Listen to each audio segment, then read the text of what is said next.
بسم اللہ الرحمن الرحیم۔ آج 9 مئی ہے اور شام کے 5:18 ہو رہے ہیں۔ تقریباً 2-2.5 گھنٹے پہلے کا یہ واقعہ ہے۔ میڈیا نے اس بات کو بریک تھرو کیا ہے کہ عمران خان کو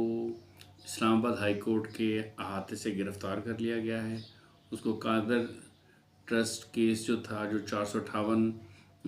کنال زمین جو انہوں نے غیر قانونی طریقے سے ٹرانسفر کی تھی اور 50 ارب روپے کا جو پاکستان کو نقصان پہنچایا تھا، اس کیس میں نیب نے اریسٹ کیا ہے۔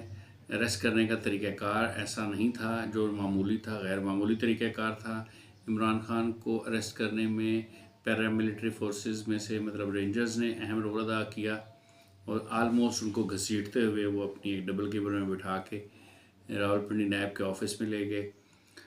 یہ ہائی پروفائل کیسز میں یہ کوئی ایسی بڑی بات نہیں ہے۔ نیب ہماری بڑی صلاحیت رکھتی ہے بڑے بڑے لوگوں کو، بڑے بڑے بے گناہ لوگوں کو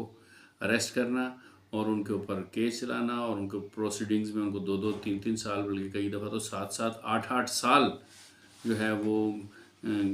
جیل میں رکھنا، یہ ان کے لیے کھیل ہے۔ 90 دن کا وہ ریمانڈ لیتے ہیں، لیکن وہ 90 دن کا ریمانڈ لینے کے بعد اگر انسان کو یہ سکھ کا سانس ملتا ہے کہ شاید وہ ابھی اس کے لیے اب ریمانڈ نہیں ہوگا اور میں جوڈیشل ہو گیا ہوں، اب میں حوالاتی ہوں، تو ایسا نہیں ہوتا۔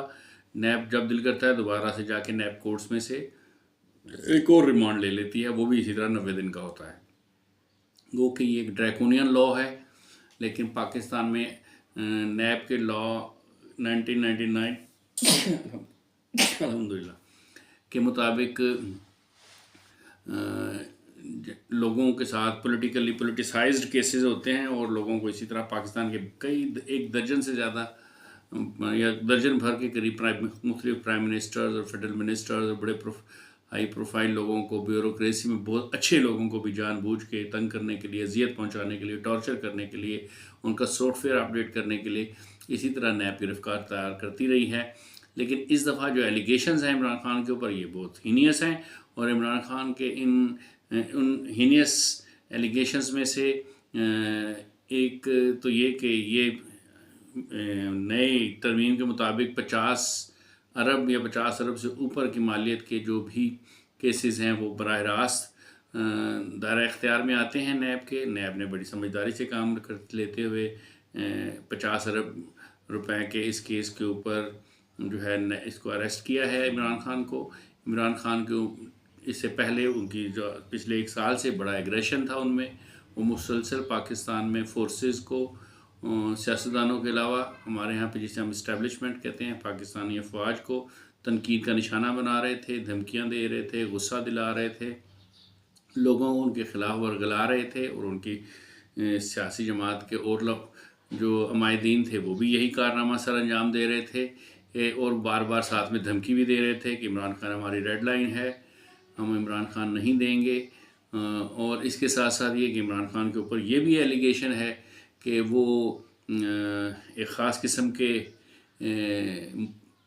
طبقے کو جو کہ اینٹی اسلام ہے، جو اسلام کے پیرل میں ایک دوسرا مذہب ہے، اس کے لوگوں کو سپورٹ کر رہے تھے، ان لوگوں کو آگے لے کے آ رہے تھے اور ان کا اثر و رسوخ پاکستان کی بیوروکریسی میں، پولیٹکس میں، پاکستان کے ہر ادارے میں بڑھ رہا تھا اور کافی زیادہ بڑھ رہا تھا۔ لیکن یہ ایک طے شدہ بات ہے کہ پاکستان میں جو رینک اینڈ فائل ہیں، جو عام عوام ہیں، یہ صحیح العقیدہ سنی ہیں، یہ حضور نبی کریم صلی اللہ علیہ وسلم کے خاتم النبیین ہونے کے اوپر ایمان رکھتے ہیں۔ حضور صلی اللہ علیہ وسلم کے بعد کبھی بھی کسی بھی صورت میں کوئی دوسرا نبی نہیں ہے، نہ بروزی نہ ذلی، اس کے اوپر یقین اور ایمان رکھتے ہیں۔ تو چاہے حالات کتنے ہی خراب کیوں نہ ہو جائیں، چاہے طاغوتی قوتیں پاکستان کی اداروں کے اوپر چاہے کتنا ہی بڑا قبضہ کیوں نہ کر لیں، کتنی ہی اتھارٹیٹیو پوزیشنز میں کیوں نہ وہ بیٹھے ہوئے ہوں، لیکن یہ بات اپنی جگہ پہ ایک حقیقت ہے کہ پاکستان اسلام کے نام پر حاصل کیا گیا تھا۔ پاکستان ایک اسلامی ریاست ہے، پاکستان کے عوام 97% سے زیادہ مسلمان ہیں اور وہ ایسے مسلمان ہیں جو کسی صورت میں کسی طور پہ بھی حضور نبی کریم صلی اللہ علیہ وسلم کی رسالت پہ کمپرومائز کرنے والے نہیں ہیں۔ تو ایسا بھی نہیں ہو سکتا کہ ہمیشہ کے لیے مسلسل زندگی میں کبھی بھی ایسا موڑ نہ آئے کہ جو بھی اینٹی ختم نبوت کے نظریات کے حامل لوگ ہیں جو کہ پولرائز کر رہے ہیں پاکستانی معاشرے کو، وہ ہمیشہ جو چاہیں جی میں آئے وہ کرتے رہیں اور جس طرح چاہیں پاکستان کے اداروں کے ساتھ کھیلتے رہیں اور پاکستان کے مستقبل، اس کے بھوش کو داؤ پہ لگاتے رہیں۔ ایسا اس لیے بھی ممکن نہیں ہے کیونکہ ایسا کبھی بھی نہیں ہوتا کہ مکمل طور پہ شر کی حکومت قائم ہو جائے، شر کا بول بالا ہو جائے، تمام اختیارات اس کے پاس آ جائیں۔ تو جب کبھی بھی خیر رسپونڈ کرتا ہے، تو جب بھی حق جو ہے وہ جلوہ افروز ہوتا ہے تو وہ باطل کو جو ہے وہ اس کا بھیجا باہر نکل جاتا ہے، اس کا کچھ بھی نہیں بچتا۔ میں یہ تو نہیں کہتا کہ عمران کی گرفتاری جو ہے یہ کوئی حق و باطل کی جنگ میں کوئی بہت بڑی فتح ہے، لیکن ایک بینچ مارک ضرور ہے اور ایسی کوئی صورت نظر نہیں آتی کہ عمران خان کی جلدی ضمانت ہو سکے گی، کیونکہ اس کو بھی اسی پروسیجر میں سے گزرنا پڑے گا نیب کے، جس میں سے کہ سارے پاکستان کے بڑے بڑے ہائی پروفائل لوگ گزر چکے ہیں اور عام انسان بھی گزر چکے ہیں، ان کو بھی گزرنا پڑے گا۔ اس وقت یہ جان آپ کی اطلاع کے لیے سب کو یہ بات معلوم ہونی چاہیے کہ اس وقت پاکستان میں نیب کے جو چیئرمین ہیں وہ ایک ریٹائرڈ فوجی ہیں اور وہ عمران خان کے وارنٹ گرفتاری پہ دستخط کرنے کے بعد عمرے کے لیے روانہ ہو چکے ہیں۔ وہ یہاں پاکستان میں دستیاب نہیں ہیں، جتنی بھی پروسیڈنگز ہیں وہ اس کے مطابق ہوں گی۔ لوگ اس طریقے سے خیال کر رہے ہیں کہ یہ پاکستان ملٹری اسٹیبلشمنٹ کی طرف سے ایک میسج ہے اور بیسیکلی ان کی بہت سارے جرائم اور بہت زیادہ زبان درازی اور مختلف قسم کی بے وفائیاں جو جفاکشیوں کے نتیجے میں انتہائی مایوس ہو کر اور بہت صبر کا مظاہرہ کرنے کے بعد بالآخر ان کو گرفتار کیا گیا ہے، اور یہ اب دونوں میں سے کسی ایک کے ادارے کی نفسیاتی فتح کا وقت تھا، تو اس لیے یہ مناسب سمجھا گیا کہ اس مرحلے میں عمران خان کو گرفتار کیا جائے۔ عمران خان کی گرفتاری سے پہلے کی پولیٹیکل جو اسپیکٹرم تھا، پاکستان کی جو فضا تھی، وہ جو ماحول تھا وہ بہت مختلف تھا، لیکن عمران خان کی گرفتاری کے بعد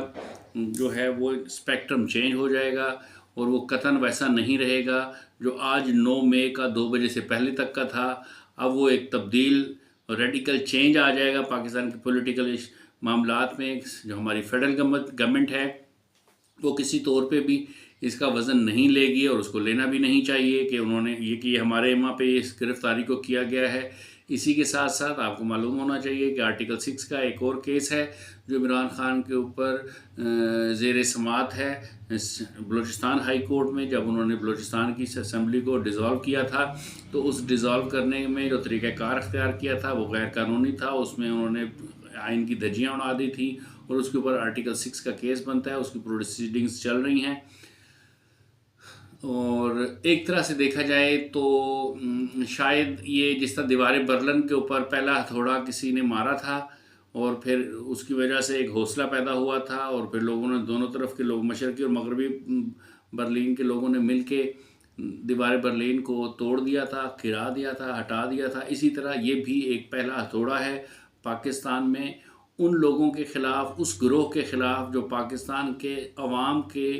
کی مذہبی امنگوں کا ترجمان نہیں ہے۔ وہ طبقہ جس کے پاس پاکستان کے اکثر اداروں کی سربراہی کہہ لیں یا ان کے اختیارات جو ہیں، بااختیار جو اہم پوزیشنز ہیں ان کے اوپر وہ براجمان ہیں، وہ ایک یوں سمجھے وہ بھی ایک دیوار برلین کی طرح ہے،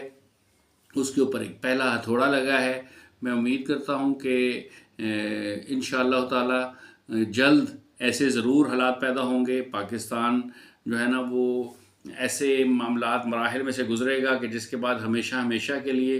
پاکستان میں جتنی بھی ختم نبوت کے عقیدے پہ یقین نہ رکھنے والی اور ذلی اور بروزی نبی کے تصور کو ماننے والی کافر جو تنظیمیں ہیں، جو کافر گروہ ہیں، جو مرتد گروہ ہیں، ان کا انفلوئنس جو ہے وہ ڈکریز ہونا شروع ہو گیا ہے۔ ان کو اس پہ ضرور یقیناً اس زوال جو ہے وہ زوال کا ان کو سامنا ہے۔ عمران خان کی اپنی جو پاپولیرٹی ہے اس کا گراف بھی نیچے آ رہا تھا پچھلے کچھ عرصے سے، امید زیادہ نہیں ہے کہ اس کے ریئیکشن میں بہت سارے لوگ نکلیں گے اور عمران خان کو سپورٹ کریں گے، گورنمنٹ کے اوپر، نیب کے اوپر یا اسٹیبلشمنٹ کے اوپر کوئی پریشر ڈیولپ کرنے میں کامیاب ہو سکیں گے، کیونکہ عمران خان کے بعد جتنی بھی پی ٹی آئی ہے اس کے پاس جو لیڈرشپ ہے اس کے اوپر، ان میں سے اس لیڈرشپ کے اوپر اتفاق رائے نہیں ہے پی ٹی آئی کا، اور جو بہت سنگین ترین الزامات ہیں عمران خان کے اوپر کرپشن کے، اور اس کے علاوہ ایک ایسے اسلام دشمن اور پاکستان دشمن طبقے کو سپورٹ کرنے کے، جس کے بارے میں یہ بھی کہا جاتا ہے کہ ان کے آباء و اجداد جو ہیں وہ اسی طبقے سے اور اسی اسلام دشمن گروہ سے تعلق رکھتے ہیں۔ یہ ایلیگیشنز کے یہ ایک سنگین ایلیگیشن ہے جس کی کبھی انہوں نے وضاحت نہیں کی ہے۔ اس کے ساتھ ساتھ ایک اور المیہ کی بات یہ ہے کہ اس عمران خان کے اوپر پچھلی 2 دہائیوں سے مسلسل اس بات کا الزام لگ رہا ہے کہ وہ ڈرگز لیتے ہیں، وہ نشہ کرتے ہیں، اور اسی وجہ سے وہ کبھی بھی یہ نہیں چاہتے کہ ان کی گرفتاری ہو، اور وہ یہ بھی نہیں چاہتے کہ کسی طور پہ ان کا میڈیکل ایگزامن ہو۔ تو ابھی ایک 7 یا 9 رکنی ڈاکٹرز کی ایک ٹیم جو ہے، ڈاکٹر فرید اللہ شاید نام ہے، ان کا ہیڈ بنا دیا گیا ہے، اور جس وقت میں آپ سے ولاگ کر رہا ہوں تو اس وقت راولپنڈی جو نیب ہے وہاں پہ عمران خان کا جو میڈیکل ہے وہ اس کی رپورٹس اور جو بھی ضروری اس سلسلے میں کارروائیاں ہیں وہ اس وقت وہ پروسیجرز جو ہیں وہ گوئنگ آن ہیں۔ تو اس سے اگر حکومت نے یا نیب نے ان تمام رپورٹس کو پبلک کر دیا تو بہت ساری باتیں سیدھی سامنے آ جائیں گی، ازر من شمس ہو جائیں گی۔ اگر عمران خان واقعی ہی نشہ کرتے ہیں تو یہ بھی سب ثابت ہو جائے گا، اور اگر نہیں کرتے تو اس ایگزامینیشن کے بعد ان کو ظاہر ہے فائدہ پہنچے گا۔ تو عمران خان انٹرنیشنل رسپانس اس کا کیا آتا ہے، کیونکہ عمران خان مسلسل لابنگ بھی کر رہے تھے انٹرنیشنلی اپنے حوالے سے، اور پی ٹی آئی جو ہے وہ یہ بھی کہہ رہی ہے کہ یہ امت مسلمہ کا ایک بہت بڑے لیڈر کو غیر قانونی طریقے سے اور ایک جھوٹے مقدمے میں، ایک سیاسی مقدمے میں اریسٹ کیا گیا ہے، اس کے لیے لوگ باہر نکلیں۔ لیکن اس کے ساتھ ساتھ یہ بھی ایک حقیقت ہے کہ اس وقت لوگوں کے حالات بہت خراب ہیں، لوگوں کو کھانے کے وعدے ہیں، وہ بڑے پریشر میں ہیں، اور اس وقت ایسی صورتحال نہیں ہے کہ کوئی بھی ایجیٹیشن جو ہے وہ کامیاب ہو سکے، کوئی ایسی کال جس کال کے نتیجے میں گورنمنٹ کی پالیسی تبدیل ہو یا اسٹیبلشمنٹ کے دل میں کوئی سافٹ کارنر پیدا ہو سکے۔ اس کے آثار بہت کم نظر آ رہے ہیں۔ تو عمران خان ایک بات تو یہ سمجھ میں آ گئی ہے کہ عمران خان کوئی بہت بڑی ریڈ لائن نہیں ہے پاکستان کے لیے، اور عمران خان کو ابھی تک جتنی بھی جو اس کا پرسیپشن تھا یا اس کے ارد گرد لوگوں نے جس قسم کی ذہن سازی کی ہوئی تھی کہ جی آپ کو تانوں تے کوئی ہاتھ نہیں لا سکتا نا، تسی تے بادشاہ ہے جی، تو وہ والی بات نہیں ہے۔ اب کئی سارے ایسے حقائق ہوں گے جو اب عمران خان کو سمجھ میں آئیں گے کہ میرے کس جگہ پہ مس گائیڈ اور مس لیڈ کیا گیا ہے، اور اس کے ساتھ ساتھ یہ ایک فیز تھا جو کمپلیٹ ہو گیا ہے ان کے اریسٹ ہونے کا۔ جو اس کے علاوہ جب کبھی بھی وہ ریلیز ہوں گے، وہ 2 دن بعد ہوں یا 90 دن بعد ہوں یا 2 سال کے بعد ہوں، وہ جب کبھی بھی ریلیز ہوں گے ایک اور وہ جو بھی ان کے ساتھ بیتا ہوا ہوگا وہ، اور جو نہیں بیتا ہوا ہوگا وہ، اس میں سے وہ کیا سچ بولیں گے اور کتنی کاک اینڈ بول سٹوریز سنائیں گے، اس کے بارے میں اس کے لیے قوم کو تیار رہنا چاہیے۔ اور امید ہے کہ اللہ، ہمیں زیادہ امیدیں اللہ پاک سے ہیں کہ اللہ کریم ہم پہ رحم فرمائے۔ وہ کوئی بھی ہو جو بھی پاکستان میں جو بڑے بڑے لیڈرز ہیں، وہ جو پاکستان کے خیر خواہ نہیں ہیں، وہ جو اس مذہب اسلام کے خیر خواہ نہیں ہیں، وہ جو حضور نبی کریم صلی اللہ علیہ وسلم کے خاتم النبیین ہونے کے بارے میں مشکوک ہیں اور ان کے عقائد مشکوک ہیں، اور وہ لوگ جو کہ بروزی اور ذلی نبی کو مانتے ہیں یا اس کی گنجائش کو اسلام کا حصہ سمجھتے ہیں، وہ جو قرآن کی آیات کا ترجمہ تبدیل کرنے کے حوالے سے جرأت رکھتے ہیں، وہ سب جو ہیں کارنر ہوں۔ ان سب کے لیے پاکستان کم از کم، ویسے تو دنیا میں پوری میں جگہ نہیں ہونی چاہیے، لیکن انشاءاللہ تعالیٰ پاکستان میں بھی کوئی جگہ نہیں ہوگی۔ ایک خاص بات یہ بھی عرض کرنا چاہتا ہوں کہ اس عمران خان کے اوپر اس وقت 120-130 سے زیادہ کے قریب کیسز ہیں۔ ہونا یہ چاہیے ہے کہ کوئی بھی وکیل، کوئی بھی ذمہ دار آدمی، جس طرح کسی نے کیس کیا ہے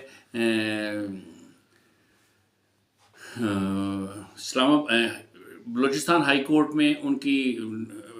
بلوچستان اسمبلی کے ڈیزالو کرنے کے حوالے سے کہ وہ غیر آئینی طریقے سے کی گئی، اور آرٹیکل 6 کا کیس لگایا کہ اس کے اوپر اسی طرح پاکستان میں کوئی شخص عام شہری ہو یا کوئی پولیٹیشین ہو یا کوئی وکیل ہو، عام سول سوسائٹی میں سے جو مسلمان لوگ ہیں، وہ بغیر اللہ کی رضا کی خاطر کوئی تو ہو جو کہ کیس کرے اور یہ کہے کہ جی ان کے اوپر ایلیگیشنز ہیں کہ یہ